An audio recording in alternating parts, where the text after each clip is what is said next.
Movie start होते ही हमें lake के नजदीक एक घर दिखाई देता है जिसमें एक मैरिड कपल रह रहा होता है। उस वक्त आधी रात गुजर चुकी होती है। तब एक लेडी अपने रूम में सो रही होती है, लेकिन उसका हस्बैंड बाहर ड्रिंक कर रहा होता है। उस आदमी को देखकर ऐसा लग रहा था कि जैसे वो बहुत ज्यादा डरा हुआ हो। वो एक पेंटिंग को काफी देर से बड़े गौर से देख रहा होता है। फिर कुछ देर के बाद वो मिरर के सामने आकर खड़ा हो जाता है और शीशे में अपना सर मारता है, जिससे उसे काफी चोट लगती है। जब उसकी वाइफ को ये आवाजें सुनाई देती हैं, तब वो जाग जाती है और उसे देखने नीचे आ जाती है। उसका हस्बैंड बहुत अजीब कंडीशन में होता है। वो उसे भी एक आयरन स्टिक से मार डालता है। फिर काफी साल गुजर चुके होते हैं और एक बार फिर हमें एक फैमिली दिखाई देती है और ये फैमिली काफी हैप्पी फैमिली होती है। इस फैमिली में हस्बैंड वाइफ जो कि अपनी लाइफ बहुत खुशी खुशी स्पेंड कर रहे होते हैं। इसमें लड़के का नाम एडम और लड़की का नाम लिसा होता है। बेसिकली एडम एक मैथमेटिक्स प्रोफेसर होता है। अभी कुछ अरसा पहले ही एक यूनिवर्सिटी से उसे बहुत ही अच्छी जॉब ऑफर होती है, जिसकी सैलरी भी काफी अच्छी होती है और साथ में वो लोग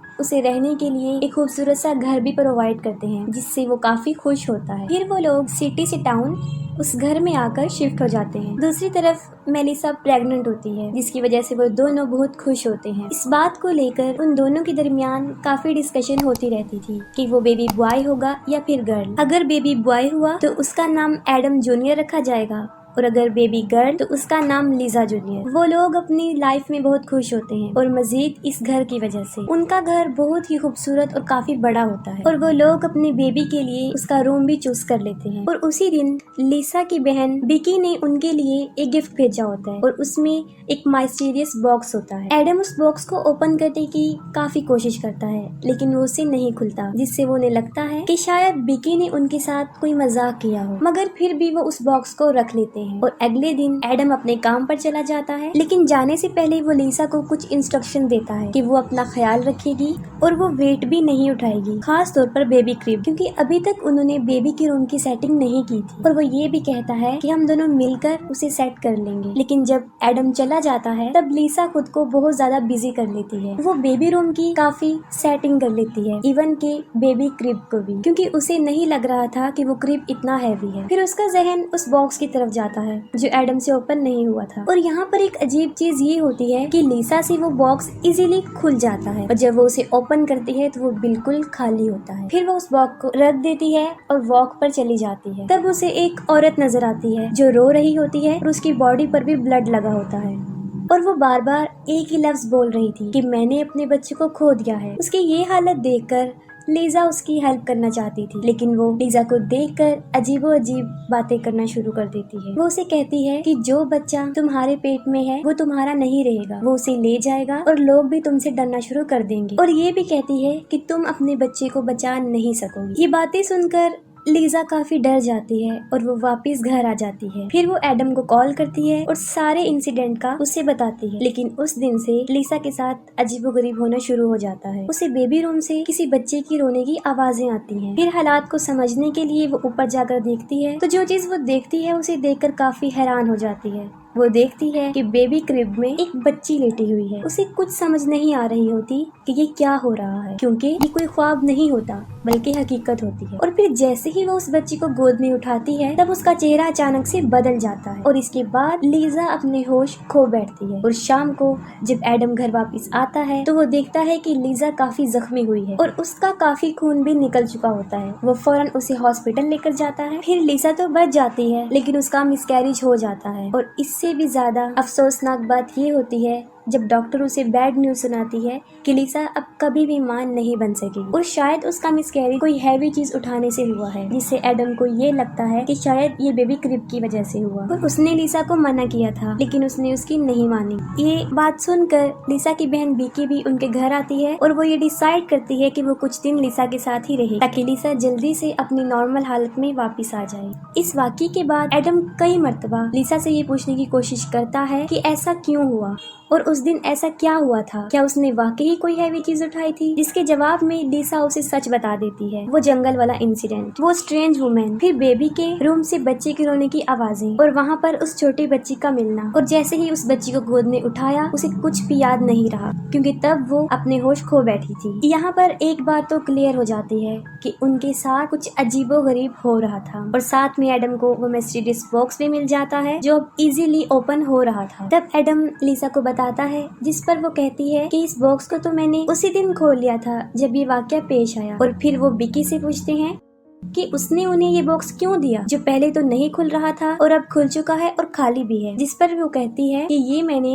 किसी घर की आइटम्स की सेल पर खरीदा था और मैंने इसको लिसा को गिफ्ट कर दिया। लेकिन रियलिटी तो ये होती है कि उस बॉक्स ने पहले तो बिकी को अट्रैक्ट किया और फिर लिसा को, तभी तो उसने ये बॉक्स ओपन कर लिया था। लेकिन उन लोगों को इसके बारे में कोई आइडिया नहीं होता और फिर नॉर्मल लाइफ चलती रहती है। और फिर कुछ दिन गुजर जाने के बाद लिसा को अपने घर से कुछ महसूस होना शुरू हो जाता है जिसे वो बता भी नहीं सकती थी। जैसे अक्सर घर के मिरर्स में लिसा का रिफ्लेक्शन काफी अजीबोगरीब बिहेव करता। और एक सुबह जब बिकी और लिसा योगा कर रहे होते हैं तब एक बार फिर लिसा को किसी बच्चे के रोने की आवाजें आती हैं। इस बात को वो बिकी से भी शेयर करती है। वो काफी डर जाती है और फिर से चेक करने बेबी के रूम में चली जाती है और इस बार फिर बेबी क्रिब में एक बच्ची लेटी होती है, लेकिन अब वो पहले से बड़ी हो चुकी होती है।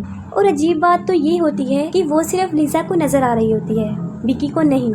फिर वो अपनी बहन को एक्सप्लेन करती है कि वो नॉर्मल है और वो वाकई एक बच्ची को देख रही है। फिर रात को एडम देखता है कि लिसा अपने बेड पर नहीं है। वो उसे देखने के लिए जाता है। तब लिसा उसे फायर प्लेस के पास खड़ी हुई मिलती है जो कि एक पेंटिंग को मुसलसल घूर रही होती है। वो एडम को बताती है कि हमारे साथ कुछ अजीब हो रहा है, क्योंकि जब हमारे साथ हादसा पेश आया तब ये पेंटिंग ऐसी नहीं थी और अब ये पेंटिंग बिल्कुल बदल चुकी है। क्योंकि पहले उस पेंटिंग में ये था कि 4 बच्चे खेल रहे थे और उन्हें एक औरत बैठकर देख रही थी, लेकिन अब ऐसा कुछ नहीं हो रहा होता। और वाकई ही वो पेंटिंग बदल चुकी होती है, क्योंकि वो औरत अब अपने बच्चों की तरफ नहीं बल्कि साइड पर देख रही होती है। और इस बात को सिर्फ लिसा महसूस करती है, एडम नहीं। और वो उसे समझाता है कि तुम अपने बेबी को खो देने की वजह से ऐसी हो गई हो, जिसकी वजह से तुम काफी अपसेट हो और तुम्हारी ऐसी हालत है। और फिर बिकी के साथ भी एक अजीब चीज होती है जब वो नोटिस करती है कि मिरर उसका रिफ्लेक्शन एज इट इज नहीं दिखा रहा और मिरर में नजर आने वाली लड़की बैकी तो बिल्कुल भी नहीं लग रही थी। और फिर देखते ही देखते उसकी रिफ्लेक्शन उसे मारने की कोशिश करती है और उसके दिमाग पर ऐसा असर कर देती है कि वो अपनी बहन को बताए बगैर वहाँ से चली जाती है। लिसा को इस बात का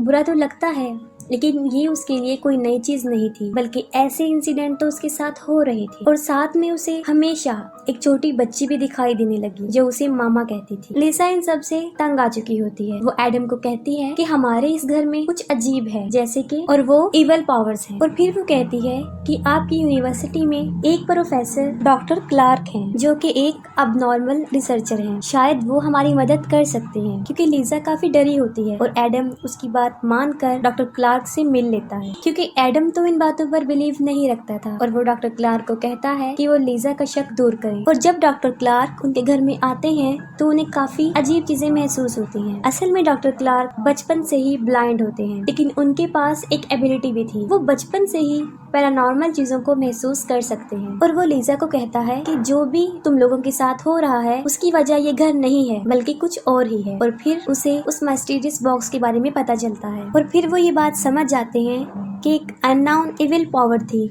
जो उस बॉक्स में कैद थी। और जैसे ही उसे ओपन किया गया तो वो आजाद हो गई और जिसने भी उस बॉक्स को ओपन किया है वो उसके साथ ही है। तो वो चीज उनके साथ ही है, वो जहाँ जहाँ जाएंगे वो चीज उनके साथ हो। ये बातें सुनकर एडम काफी गुस्से में आ जाता है और वो डॉक्टर क्लार्क को बाहर निकाल देता है और कहता है कि मैंने आपको ये कहा था कि आप लिसा का शक दूर करें, लेकिन आपने तो उसे मजीद डरा दिया। जिस पर डॉक्टर क्लार्क उसे समझाने की कोशिश करता है कि तुम लोगों को शायद पता नहीं है कि तुम कितनी बड़ी मुसीबत में हो, लेकिन वो उसकी कोई बात नहीं सुनता।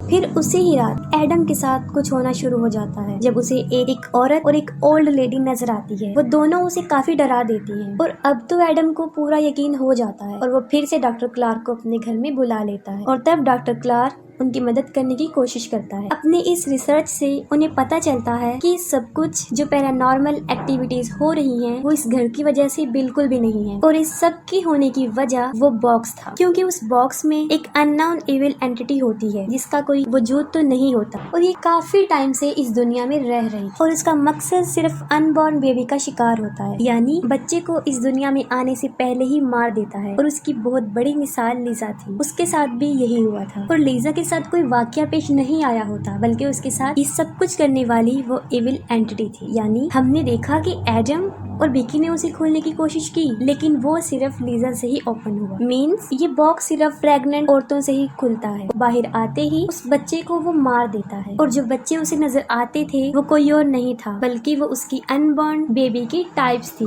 कि अगर वो इस दुनिया में आ जाती तो वो ऐसी हो, और वो बच्ची स्टेप बाय स्टेप बड़ी होकर ऐसी होती। जैसे लीजा को पहले छोटी सी बच्ची नजर आई थी, फिर उससे बड़ी, और फिर वो लेडी और ओल्ड लेडी, और वो बच्चे की ओल्ड वर्जन थी। और ये इविल एंटिटी ज्यादातर मिरर्स और पेंटिंग्स में होती थी, क्योंकि उसका कोई वजूद तो था नहीं कि वो दुनिया में रहती, और ये पावर लोगों के दिमाग को अपने कंट्रोल में करके उन्हें अजीबोगरीब चीजें दिखाती थी, और ऐसा उन तीनों के साथ कई दफा हो चुका था। और इस एंटिटी को मारा तो नहीं जा सकता, सिर्फ कैद किया जा सकता है, और उसे कैद करने के लिए सेक्रीफाइस करना पड़ता है। इसका मतलब ये था कि अगर उस औरत को मारा जाए तो वो एंटिटी कैद हो जाए, और यही वजह थी जब पहली फैमिली में आदमी ने अपनी बीवी को मार दिया, और उनके ही घर के सामान में लीजा को वो बॉक्स विकी ने दिया था, वहाँ से मिला था। और जंगल में नजर आने वाली औरत उस मरी हुई औरत की सोल थी, जो उस एंटिटी के साथ उस बॉक्स में कैद। लेकिन एडम लीजा को मारना नहीं चाहता था। एडम बहुत कोशिश करता है कि वो लीजा को इस मुसीबत से बचा ले, लेकिन